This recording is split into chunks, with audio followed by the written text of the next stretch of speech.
Salve, pessoal! A violência como ferramenta política, ela pode ser usada até quando e como? Vamos falar sobre isso.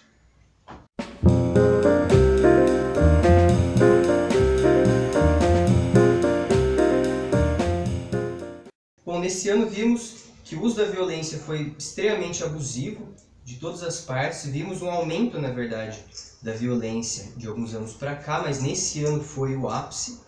Bom, do ano de 2013 para cá, a gente viu, na verdade, uma dicotomia crescente entre direita e esquerda, que está intrinsecamente ligada com o aumento da violência. Na verdade, com o aumento desse distanciamento entre esses grupos chamados direita e esquerda, há, na verdade, uma negação do outro, e com essa negação, o aumento da violência é inevitável.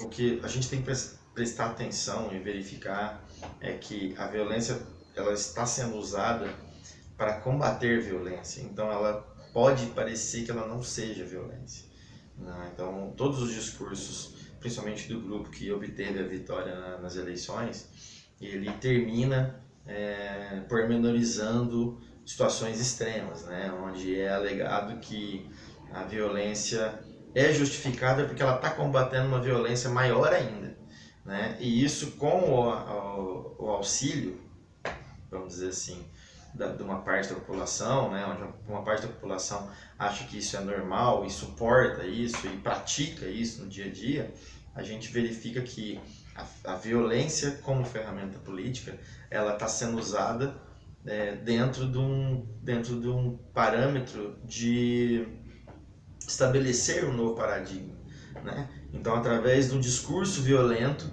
eu digo que o outro é violento e que o outro implantou coisas que advêm de uma ideologia que tem a violência como um dos seus fatores preponderantes.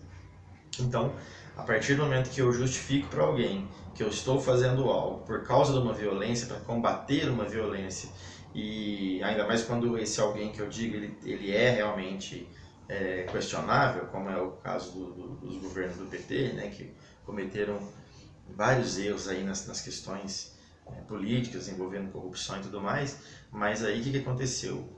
A gente, no lugar de estar criando uma situação de resolução do problema, né, e de manutenção institucional, né, onde a gente vai resolver o problema da corrupção, prendendo os ladrões, prendendo os corruptos, né, fazendo o Estado ficar mais forte nas suas políticas de controle e, portanto, de melhoria dos processos do funcionamento público, a gente parece que está achando que tudo vai ser resolvido de forma violenta, né? Então, uma conquista social, ela é violentamente atacada e isso fica tão normal e fica tão corriqueiro o ataque a determinadas posições que agora são erradas, né, mas que não foram erradas até outro dia, que tudo justifica. Então, quando alguém ataca uma cota racial, por exemplo, e ataca violentamente, né, até os próprios usuários, né, das cotas, não só quem criou, mas o cara que usa a cota começa a ter problema com isso.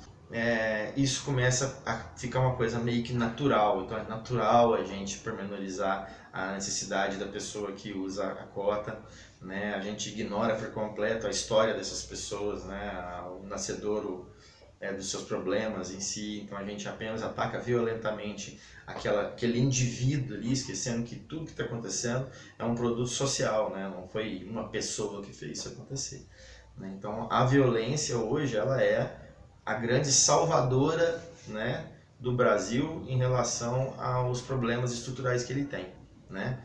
Então, como é que eu faço? Eu mato o favelado, eu ataco direitos fundamentais, ataco os direitos humanos, sobremaneira já entendido pela população mundial como algo necessário, mas está deixando de ser necessário. Os direitos humanos, eles agora estão sendo atacados como se fosse um privilégio, né?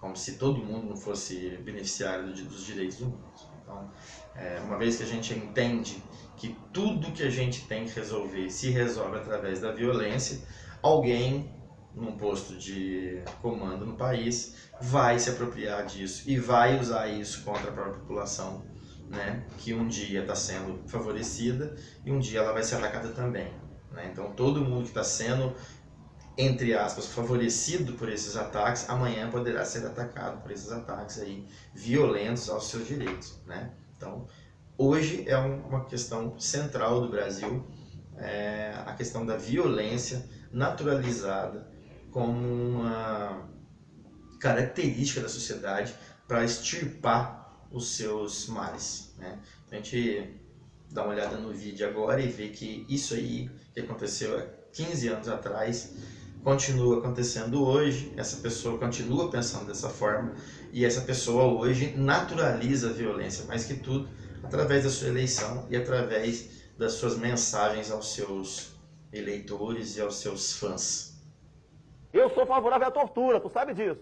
E o povo é favorável a isso também. Se você fosse hoje o presidente da República, você fecharia o Congresso Nacional? Não há a menor dúvida, daria golpe no mesmo dia. No mesmo dia. Não funciona. E tenho certeza que pelo menos 90% da população ia fazer festa e bater pau.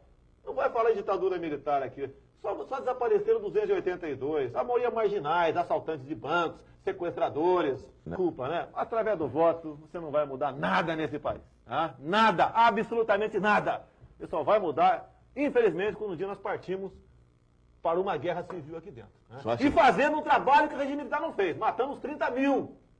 Começando com o FHC. Não deixar para fora, não. Matando. Se vai morrer alguns inocentes, tudo bem.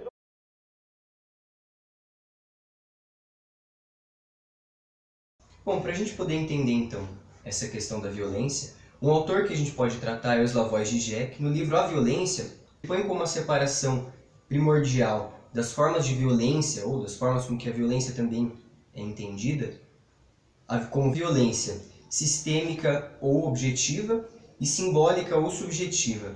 Acontece que a violência subjetiva ou simbólica é uma violência além do esperado, além do cotidiano, é uma violência a mais, que vai para os noticiários, que chama a atenção da população, enquanto que a violência sistêmica, então objetiva, ela acontece todos os dias, ela é clara e visível, só que ela faz parte de uma naturalização e ela permeia, na verdade, o próprio cenário de normalidade, enquanto que uma é o além do normal, a subjetiva, a outra é o próprio cenário de normalidade. Ou seja, enquanto uma é aquela violência corriqueira que você vê que acontece no bar do lado da tua casa, a outra é a violência que o Estado ou que um ator social impinge a uma outra classe, ou uma outra pessoa, um outro indivíduo, né? Então, a violência sistêmica tende a ser a violência da qual o Estado é detentor, a qual ele pode usar. Então, uma vez que o Estado pode usar a violência, é natural para nós que a gente entenda que o Estado, precisando, usa da violência, né? O que não é o caso que a gente está abordando aqui. A gente está dizendo que, no atual momento, a violência se tornou uma coisa tão normal que qualquer uso arbitrário da violência começa a ser justificado em nome do fim de uma ideologia ou do fim de um modus que querem extirpar da sociedade, né, criando um novo meio social, né, onde todo mundo que não corroborar 100% com um determinado ideário está fora dele. E aí, contra essas pessoas, se justifica qualquer uso de violência. Bom, então nesse ano, na verdade, apesar de vários casos de violência absurda terem aparecido nos noticiários internacionalmente, a gente achou interessante separar três que, na verdade, representam muito bem a questão da forma com que se trata da violência também, né? As formas diferentes de se tratar. Por quê? No começo do ano, no dia 27 de março, teve um atentado à caravana do PT, com o Lula, inclusive, e houve uma repercussão, mas não a mesma do atentado contra Jair Bolsonaro, em setembro. É claro que do Bolsonaro teve o seu intuito, pelo menos, alcançado mais a contento, né? O cara conseguiu dar a facada no Bolsonaro, enquanto o outro cara não conseguiu dar o tiro no Lula. Mas as duas violências aconteceram, né? Elas aconteceram por razões similares, elas aconteceram com os intuitos similares, mas acabou se naturalizando um pouco mais uma do que a outra. né? E isso acaba sendo, lá naquele tempo, quando aconteceu, um fator menor do que a gente vê hoje. Depois, com o andar da carruagem, a gente percebeu que aquela violência sofrida pela caravana do PT, na verdade, ela pode ser entendida que ela foi uma violência contra todo um conjunto de pessoas e de ideias, né? Então, quando se atacou o PT ali, e é claro que aqui eu não estou defendendo o PT, né? Mas quando você atacou o PT, você atacou uma série de coisas que para algumas pessoas devem ser extirpadas da sociedade, né? Então, o outro, enquanto adverso, enquanto contraditório, ele está deixando de existir no Brasil. E isso não está deixando de existir porque está tendo um debate, está tendo uma grande conscientização social de que existe um lado que é completamente equivocado e que isso deve ser deixado de lado e que a gente deve tomar um outro caminho. Não, não está. O que está acontecendo é que essas pessoas estão sendo alçadas ao posto de bandidos, de vilões, de deturpadores de ordem, de pessoas que estão a fim de acabar com a família, né? Uma vez que família é um conceito deveras subjetivo, né? Família pode ser um monte de coisa, né? E talvez o que essas pessoas queiram, na verdade, é que existam todas as famílias e não algumas famílias, né? As ideologias, elas, se deixarem de existir, elas devem deixar de existir por algo melhor.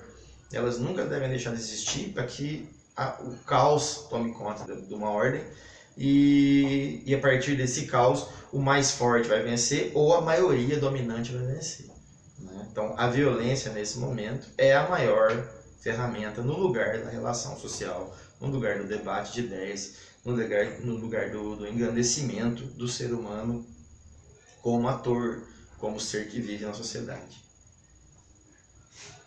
Bom, a gente quer saber o que vocês pensam disso, né?